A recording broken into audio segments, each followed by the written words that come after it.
waxay adduunyadu la mid tahay roob da'ay roobkii markuu da'ay wuxuu soo saaray cagaar aad u qurux badan iyo doog wax yar ka bacdi cagaarkii waa isbedelay wuxuu noqday mid jaalla oo midabkiisiba doorsoomay wax yar ka bacdina wuxuu noqday xaaba ayuu isku bedelay wahaakada bilowga hore way kula qurxoonta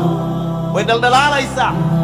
qofku markuu xoogaa soo weynaadana waxa weeyaan waxaan dib u laabanaya wax yar ka bacdina wuxuu noqonayaa wax sariir yaalla oo sida loo gadgadinahay ayuu noqonayaa adduunyadii sidaa marka ay tahay ilaahay subxaanahu wa tacaala wuxuu yidhi fi laakhirati cadaabun shadiidun wa makfiratu min allahi wa ridwaan aakhiro waxaa jira cadaab daran oo qofkii adduunyada ku kadsooma waxa weeye lagu cadaabay waxaa jira makfiro iyo dembi dhaaf iyo janno ilaahay subxaanahu wa tacaala qofkii adduunyada sidaa u fahma ilaahay subxaanahu wa tacaala uu sidaas u badbaadinay أسويدينه أين سكانها الذين بنوا مدائنها عاودت مقالوين كذا نصي وشقوا أنهارها وبيد السمية وبيد اللاعين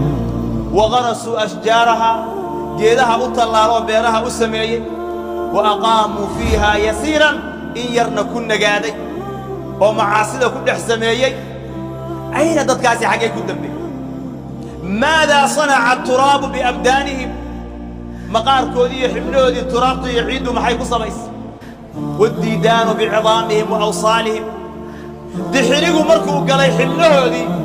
يهيلب كودي ودحق قلي محوك السمي فإذا كنت مناديا فنادهم هذا قبوله صومر تدبرون وع ومر بعسكرهم ماشي دقيهم بالمر وأي جوغا وانظر إلى تقارب منازلهم guriyahoodu siday isugu dhowdhow yihiin bal fiiri daarihii ay lahaayeen adduunyada iyo wixii ay kala degnaayeen iyo mid walba intuu dhul goostoo haystay bal waxaad eegtaa dadkii naga tegey oo aynu naqaana meesha ay degeen bal eeg daarahoodu siday iskugu dhow yihiin eeg was'al ghaniyahu maa baqiya ghinaa bal midkeedii ghaniga ahaa weydii ghaninimadii muxuu ka hayaa واسأل فقيره ما بقي من فقري كيف فقير كاها ويدي فقري محوك هيا واسألهم عن الألسن التي كانوا بها يتكلمون لسانك يعربك أيكو هذه الشرين وما تكون مامول الشرين ويدي حقاكو دمي